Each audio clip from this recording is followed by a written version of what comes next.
so happy with how this is all performing. Look at these bad boys. Solar powered trailer. It's one of the first solar experiments I actually did. So what I started to do is kind of overhaul this system in here. Look at that surge of 10 amps going out then. Like, this place is just full of gadgets. This is a 72 volt, 2.5 kilowatt hour. It's more than 2.5 kilowatt hour actually. Also later on we're going to be on the radio as well, BBC Essex. It's going to be an interesting one today. I feel like I've not been vlogging for quite a while. I've been doing these kind of different videos about the bike, and then we had the one about the cabin. So I haven't done a vlog for ages. So I've got so much going on. The e-bike stuff has just gone so well. I'm really happy with how everything's going with that. The new VAPOUR launch and all the e-bike parts and stuff. So if you've been supporting the store, thanks so much. It's making me incredibly busy, but I'm really happy about that. So yeah, let's get started. Oh yeah, also later on we're going to be on the radio as well, BBC Essex. Bit pointless saying this now because it would have already gone in the past, but I'm going to take you along for the ride as well so you can see what actually happened. So basically, yeah, the VAPOUR is sitting here, it's on charge. I've called it the VAPOUR now, as you've probably seen on the website if you've been looking at this, but so happy with how this is all performing. As I say, I've been testing this for ages, but you know, we've done quite a few different things with this. I've got this new saddle, which is actually supposed to be like an e-bike saddle, and it's actually really good. It stops you sliding off the back of the seat, and it's way more comfortable than this blooming thing, which just was cutting into my backside so much. I just decided to sort of, you know, do something with that. But yeah, everything's good. It's on charge at the moment. So also, look at these bad boys. If you've been following my Instagram, you'll know what's been going on here. But basically, yeah, I've put these new Schwalbe tyres on. So these are the Schwalbe eddy currents. They're 2.8. It looks flipping awesome. I think you'll probably agree. And just the width of them. But they're knobbly. But a lot of people have been sort of stopping me when I've been out riding and saying, "Oh, are they motorcycle tyres?" But actually, they do look a little bit like dirt bike tyres. But they're just a lot more substantial. You can run some quite nice, quite high pressure in them. I'm running tubes in here. But basically, yeah, it's performing really well, and they're actually really good on the road as well. Not much drag. So yeah. Oh yeah, I forgot another thing about this saddle is it's actually got like a handle at the back, so you can just like pick the bike up really easily. So I'm charging the bike using the cycle satiator, as you've seen in the other videos, which is just an awesome silent charger which just chucks out 5 amps. So perfect for this battery on here. You know, you can just charge it up a bit quicker than the standard 2 amp battery charger on there. I'm standing there and all of a sudden the fan starts. I'm like, what the hell is that fan coming from? But it's my extractor fan, which actually really helps reduce the temperature in this place. It's got a little temperature sensor there, and a little plug. This place is just full of gadgets, guys. It's also properly alarmed, this place as well. So after our trip to the cabin, I kind of got really excited again about solar power and all that sort of stuff, and it got me kind of thinking what I could do. Yeah, so if you watch the other videos, you'll probably remember that I actually set up this solar powered trailer. It's one of the first solar experiments I actually did. So it's kind of got a solar panel on the top, a battery inside, and also like an inverter. So I kind of use it for charging up, you know, lawnmower batteries, stuff like that, anything from the garden that needs charging up, that sort of stuff. And also e-bikes, because this is a really good trailer for e-bikes. It wasn't the primary reason that I got this trailer, but actually it's going to be really good for kind of getting the VAPOUR to the trails and out to demos and stuff like that. So what I've started to do is kind of overhaul this system in here and turn this into a proper e-bike trailer, which I'm going to do a video on separately. But I'll show you kind of, you know, the progress of it. Again, if you follow my Instagram, all this stuff is happening live on there. I'm just dumping stuff on there before the video. It might spoil the videos a little bit, but yeah, if you want to see it before it actually comes out on a video, go check over there. So yeah, we've got a bit of a tired 100-watt panel on the top of it. It's like a flexible one. It's been on here a few years. It's not doing too badly, but I think where the moisture kind of sits on the top, it's just kind of corroded it a little bit. So in here, that's not an e-bike, that's Sarah's bike. In here, we've got this setup. I'm just gonna try and crawl in. This does the lights. So I've got a VICTRON 7515 charge controller there, which is connected directly to the solar panels, and also to a battery which is in there. Now that is actually what battery that I made out of litre Carla cells, and it's only like a 25 amp hour battery, but basically it's enough to kind of buffer what I'm trying to do here, which is kind of charge these batteries and also obviously e-bike batteries when we come around to doing that. So yeah, this is the system. It's pretty straightforward. We've got a load output on here which feeds this controller, because I actually like this little PWM controller because it's got USB ports and this light on and off switch. I might change this soon and get this a bit more neat. But in there you can see I've also got a 1000 watt inverter. Of course, it's blooming hot in here. You don't want to touch that ceiling. That is boiling. Need some kind of other extractor in here as well. So the thing with this setup is it actually works pretty well. This solar panel can kick out kind of what it says, 95 watts to 100 watts. So that's, you know, it's still kicking out the power that it was from new. And then that goes into the charge controller, and then obviously you can use that 90 watts or whatever you've got coming in from the solar panel, combined with what the battery can, you know, provide, and then you theoretically whatever you're charging won't discharge that small battery. But the problem with this setup, because I'm using like a kind of generic 1000 watt inverter, its low voltage cutoff for the battery is way too low. So what happens basically, if the inverter discharges the battery, it will carry on going until it hits the BMS on the battery, and the actual BMS cuts out to save, you know, the battery. Now, I didn't have a BMS on the other battery, and this is what happens if you don't have a BMS. You end up with all these kind of alerts. But basically this battery is pretty knackered. It's a 4-cell, so that's done. So the other problem with this is obviously when the battery voltage goes down too low, the BMS cuts everything. But then, of course, the solar charger is then going, right, I'm just going to put more power in. So it resets the BMS, the inverter then comes on, and then you get this kind of loop where there isn't enough power in the battery.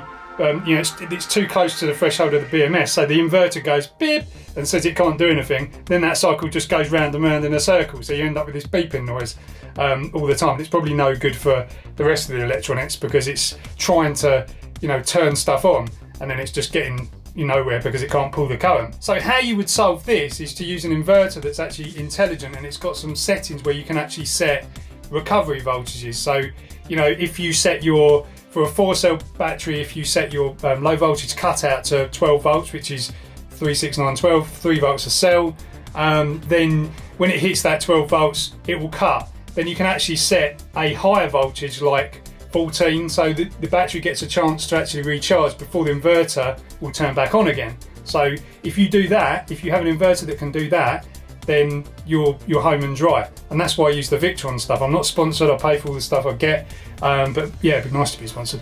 The other thing is they actually have an eco mode, which will turn the inverter off when the load gets to a sort of predetermined point, and then it kind of turns back on the inverter every now and again to see if that load has increased or whatever, and then it kind of starts again. So it's really clever stuff. And one other thing about inverters, if you're not going to use like VICTRON ones, or if you're going to use any inverters, if you've only got small loads, only get a small inverter, because the no load current, so when you've basically got an inverter just sitting there doing nothing, it's higher on the bigger inverters than it is on the lower ones. So if you don't need a big one, and this is another sort of conversation, but you know, how to choose the right inverter. But if you know what you're doing, you can kind of work out exactly where your load is, and you have to have your inverter on all of the time. It's better just to have it so that, you know, you're not drawing massive amounts of power, because obviously during the night when there's no solar, that load will all adds up. You know, it will load 10 hours of kind of no charging on your solar panel. You know, you're losing quite a bit of power from the battery just for the inverter being on. If you've got a massive battery, it's not a problem. But if you're doing something like this, where I'm using a primary battery, and I'll show you why I'm using a primary battery and not just one big one now. So primary battery in there, really small. Secondary battery, massive. This is a 72 volt, 2.5 kilowatt hour. It's more than 2.5 kilowatt hour actually. But yeah, so it's in there. It's got its own BMS, which is the smart BMS that I use on the e-bikes. This is a 6,000 watt inverter, but it's actually sort of 3,000 continuous. But this, I've showed this before. I built this originally as like a range extender for the car. So this thing, you can charge multiple e-bike batteries all day, no problem at all. The thing with this battery is obviously it takes quite a powerful charger to actually charge it, unless you kind of use a very low current to charge it over a long period of time, which is what I'm doing here, because I don't need to be using this battery all the time. So what I do, if I turn the inverter on there, and then you'll see this charger come to life, and I've got a couple of profiles in here. If you set this charger to one profile, it will automatically start, which is what I do most of the time, but I use this on the e-bike as well, as you saw in the beginning. So yeah, if we can actually get this to start, just hold that button down there. I can't remember how charged this battery is actually, but it's pretty good. It's about 76 volts. So this is now set to about 1 amp. So you can see it's drawing 76 watts from the battery and the solar combined. You can see that the blue light on the solar charge controller is showing that it's actually doing something. So because we've only got 42 watts of solar, that is going to discharge this battery as well, even only putting 1 amp in there. Because even though that says like 70 watts, this, if you look in here, I've actually got a meter on the front of this battery. I haven't got the VICTRON panel on here at the moment, but if you look at this battery, you can see what's going out of it at the moment, 61 watts. So we're taking power out of this battery, no matter what we do, we're taking power out of it. It's 4 amps, see 4 amps going out of there. And you know, your solar is 47 watts. So because this isn't the most efficient way of doing it, we're drawing more power than it says on that charger, which there's no other way of doing this if you're kind of using inverters, and there's no other way of doing this unless you use a DC to DC, and it just gets complicated. This is an easy way to do it, and it'll work with everything. So it's not particularly the most efficient way of doing it, but you know, if this came up to, you know, nearly 100 watts, we'd probably virtually have hardly anything coming out of this battery. But it's things to be aware of. We could actually turn the charge down on that charger so that, you know, it would be like half an amp or something, and then in a few days that battery would be charged. It's not going to be a problem, because this is a very efficient system. Now, if you were charging an e-bike battery like a 13 or 14 cell, you'd be better off using a 12 volt charger, because 12 volt 13, 14S lithium chargers are like really common in the radio control world. So RC chargers, if you look at radio control model chargers, there's a lot of chargers around that can do 13, 14, maybe even higher battery cells. So that is the thing to do. So because this is a 12 volt system, use that charger directly, then you're just keeping everything DC. You're not going to AC and making it inefficient that way. That's what I'm going to do. So the plan here is to have 2 banana plugs or something on here, so I can actually plug my RC charger in here, and then that will charge my e-bike batteries, and that will be super efficient. And I'm going to get that battery meter, which is the one that was on that battery I showed you earlier. That's another battery on top of that one there, that VICTRON battery meter, because they're awesome now. I'm going to stick that on the front, and that helps the whole system. If you link them all together, it helps the whole system balance itself out. So that's going to go there, and then I'm going to switch this over to a VICTRON inverter in there as well, so it gets rid of all the problems I mentioned earlier. Right, I'm just going to change the settings on this charger, so you can sort of move across here, and then I'm going to take that down to 0 amps there, and then I think that might be saying that the lowest one is, oh no, it will go to 0.2, so this charger you can go right down to 200 milliamps.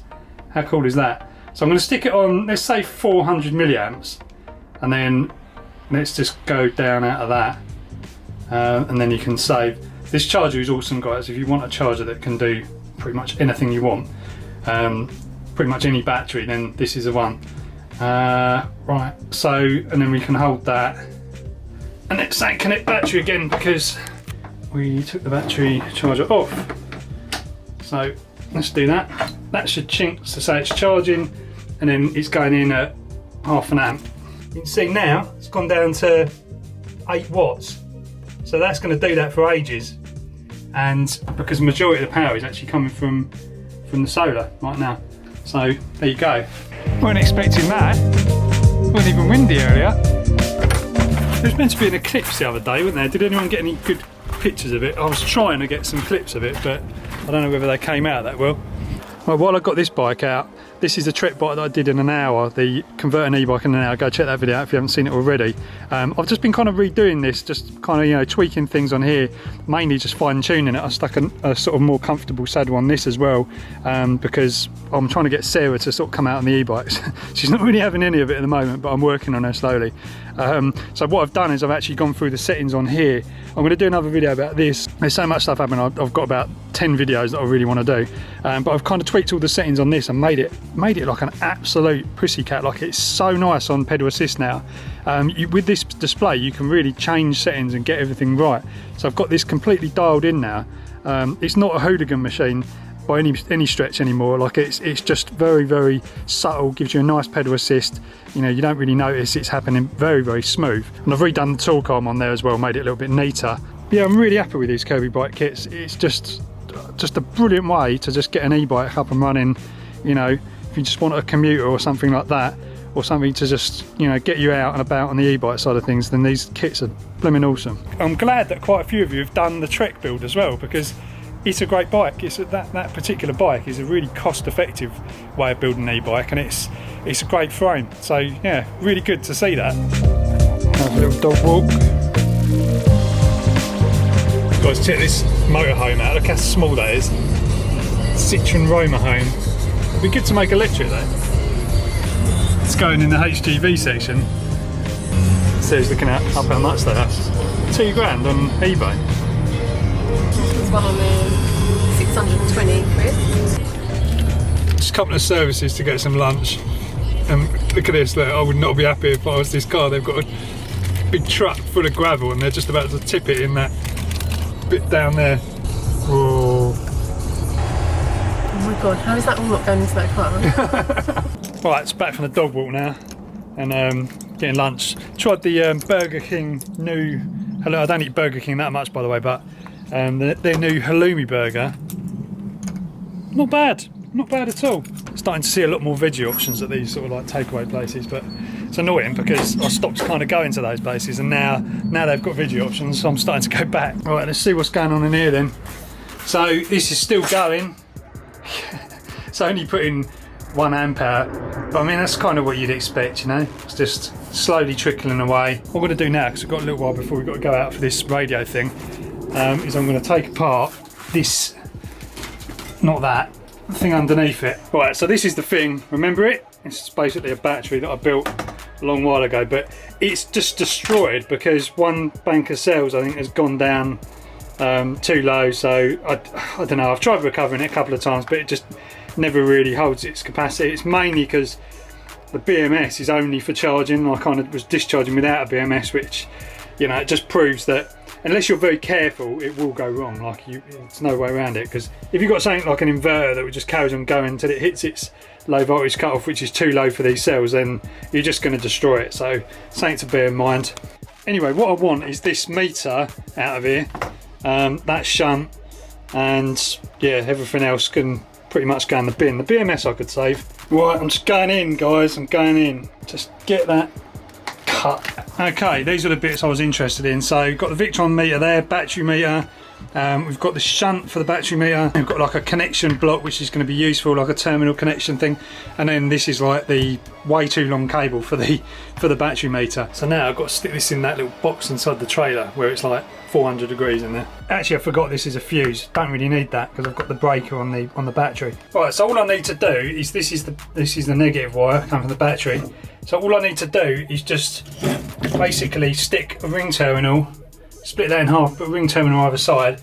That shunt can go in the middle, and wire this red wire to the positive on here, and then we'll have a battery meter on there. So that'd be really straightforward. The kind of thing my wife sends to me whilst I'm trying to do something in here. Look at this. What has she done? Face app.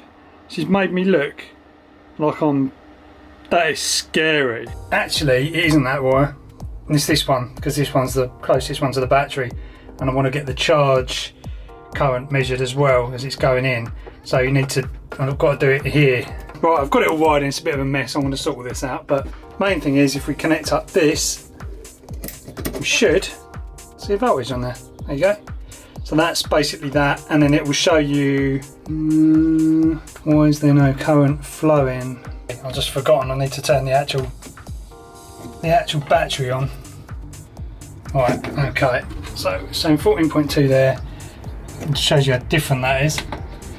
Right, now if we go to the, you're getting a warning there because I haven't configured this properly.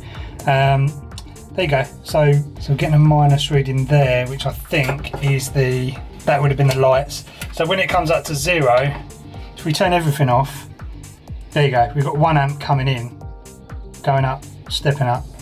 So if we compare that to what's going on the phone, on the VICTRON thing.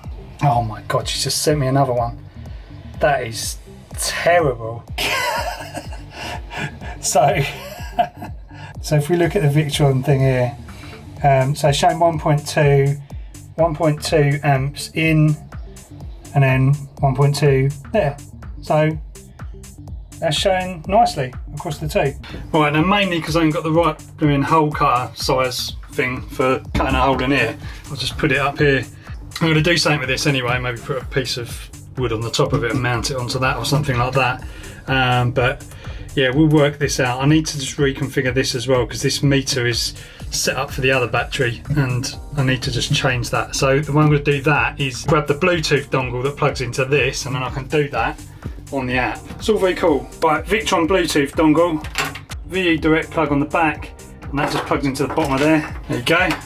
And then what should happen now is if you go into here, you should see, right, there it is. So you can go ahead and configure that now.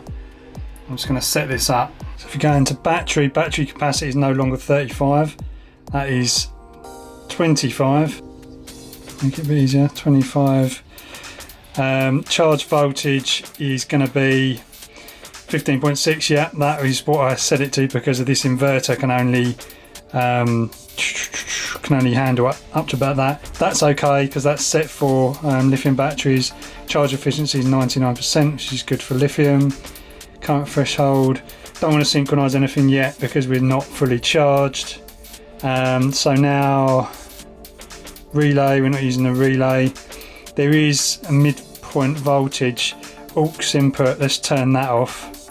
We can just set it to temperature. All the alarms are off, that's okay. Relays, we're back on that one now. Battery, don't think there's anything else to set. I'm doing this in a rush, guys, because I've got to go out in a minute, but I think we're good. I think we're all good. I've got another Victron inverter coming, which I'm going to put in here, so then I'll be able to change this voltage up to 16.8, which is obviously the fully charged voltage of that lithium battery. Or I could just go a bit lower, maybe like 16 volts. But I want to get as much capacity out of it as I can. So yeah, that's good to go, I think. These lights in here draw a bit of current. Look, that's with the lights off. And then turn the lights on. We're actually starting to pull current even though there's a bit of solar energy coming in. If we turn the inverter on as well, you'll see look at that surge of 10 amps going out then. Now we're... No, it's not too bad then.